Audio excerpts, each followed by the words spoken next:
بادشاہ عیش و آرام میں مست ہو کر کہہ رہا تھا، میرے لیے دنیا میں اس وقت سے اچھا اور کوئی وقت نہیں ہے۔ نہ تو اس وقت اچھے برے کی فکر ہے، نہ کسی کا غم۔ محل کے نیچے ایک فقیر سردی میں لیٹا ہوا تھا۔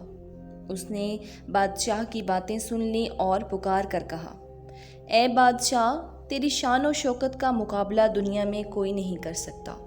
میں نے مانا کہ تجھ کو کوئی غم نہیں ہے، مگر کیا ہمارا غم بھی نہیں ہے؟ یعنی ہم جیسے ننگے بھوکھوں کی فکر نہیں ہے۔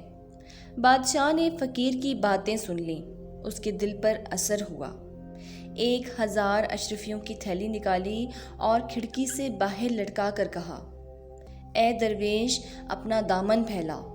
فقیر نے جواب دیا، میرے بدن پر کپڑے ہی نہیں ہیں، دامن کہاں سے لاؤں؟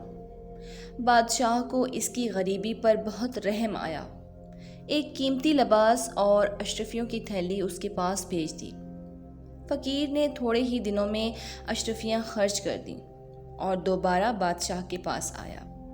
نیک دل لوگوں کے ہاتھ میں دولت نہیں ٹھہرتی، جس طرح چھلنی میں پانی سے نہیں ٹھہرتا اور بے چین دل والے کو صبر نہیں آتا۔ بادشاہ کو اس فقیر کا خیال بھی نہیں رہا۔ جب لوگوں نے اس کے دوبارہ آنے کی اطلاع دی اور حال بتایا تو اس کو بہت زیادہ غصہ آیا۔ سن کر منہ پھیر لیا۔ عقل مندوں نے کہا ہے کہ بادشاہ کی سختی اور غصے سے بچنا چاہیے، کیونکہ اکثر ان کی توجہ سلطنت کے بڑے بڑے کاموں کی طرف ہوتی ہے، اس لیے عام لوگوں کی بھیڑ کو پسند نہیں کر سکتے۔ اس شخص کے لیے بادشاہ کا انعام حرام ہے جو مناسب وقت اور موقع کا خیال نہ رکھے، پہلے سے وقت مقرر کرائے بغیر اس کے پاس جائے اور بیکار باتیں کر کے اپنی عزت گنوائے۔ بادشاہ نے حکم دیا کہ اس بے ادب اور فضول خرچ کرنے والے کو یہاں سے نکال دو۔ اس نے اتنی بڑی رقم کم مدت میں صرف کر دی۔ شاہی خزانہ مسکینوں اور مفلسوں کے لیے ہے، فضول خرچی کرنے والے شیطان کے بھائیوں کے لیے نہیں ہے۔ جو بے وقوف دن کی روشنی میں شمع جلاتا ہے، اس کو جلدی ہی معلوم ہو جاتا ہے کہ اس کے چراغ میں تیل نہیں رہا، یعنی فضول خرچی کی وجہ سے مال جلد ختم ہو جاتا ہے اور اس وقت آدمی کو اپنی بے وقوفی پر ندامت ہوتی ہے۔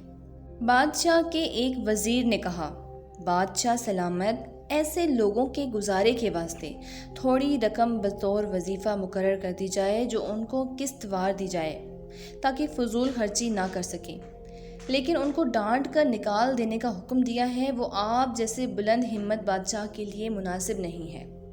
پہلے آپ نے بہت مہربانی کی اور اب وہ امید لے کر دوبارہ آیا ہے اور آپ نا امید کر کے اس کا دل توڑ رہے ہیں۔ پہلے ہی کسی لالچی کو اپنے پاس آنے کا موقع نہیں دینا چاہیے تاکہ وہ بار بار پریشان نہ کرے، اور جب ایک دفعہ اپنی خوشی سے اس کو آنے دیا تو پھر سختی سے اس کے لیے اپنا دروازہ بند نہ کرنا چاہیے۔ حجاز یعنی عرب کے ملک میں پانی کم ہوتا ہے، مگر یہ کسی نے نہیں دیکھا کہ وہاں کے پیاسے کبھی سمندر کا کھارا پانی پینے کے لیے جمع ہوئے ہوں۔ اس لیے جہاں کہیں میٹھا پانی کا چشمہ ہوتا ہے وہاں انسان، چڑیاں اور چونٹیاں سب جمع ہو جاتی ہیں۔ اسی طرح جو شخص سخی ہوتا ہے، حاجت مند لوگ اسی کے پاس آتے ہیں۔